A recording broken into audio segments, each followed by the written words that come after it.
Olá! Normalmente, quando eu começo a dar um curso, a maior parte dos alunos vai me perguntar: mas professora, quando a gente vai começar a ver os aparelhos ortopédicos? Quando a gente vai conhecer os aparelhos ortopédicos? Os aparelhos ortopédicos, eles têm um mecanismo de ação sobre o sistema estomatognático. E a gente só pode colocar um aparelho na boca de um paciente a partir do momento que a gente entende os mecanismos de ação desse aparelho, como ele vai intervir no sistema estomatognático. Então esse vídeo que eu vou postar hoje é imperdível para quem quer entender melhor esses mecanismos de ação dos nossos aparelhos ortopédicos e os estímulos específicos que eles vão provocar sobre esse sistema. Bom vídeo, até a próxima!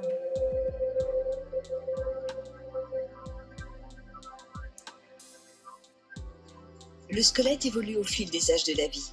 Cette évolution se caractérise principalement par la formation et la croissance des os tout au long de l'enfance, puis par une perte progressive de densité osseuse qui commence au début de l'âge adulte et peut s'accélérer significativement chez l'adulte âgé.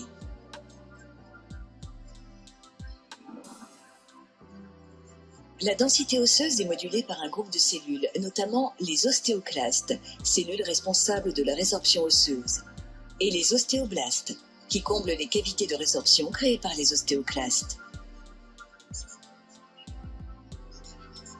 Les ostéoclastes s'ancrent à la surface de l'os et créent ainsi sous la cellule un micro-environnement appelé zone de scellement.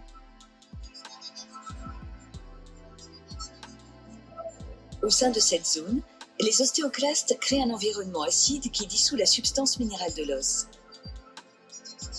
Une fois ce processus achevé, les enzymes libérées par les ostéoclastes éliminent la matrice osseuse collagénique restante pour achever le processus de résorption.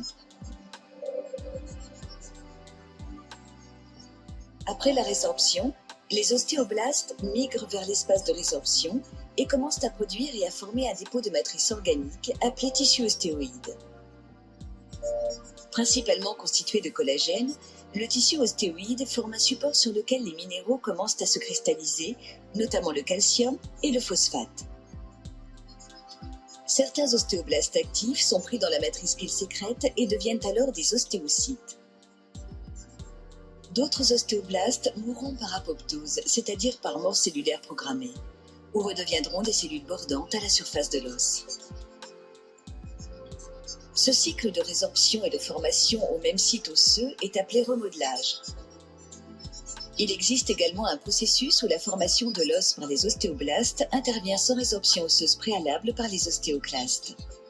Ce processus entraîne une augmentation de la masse osseuse et est appelé modelage osseux.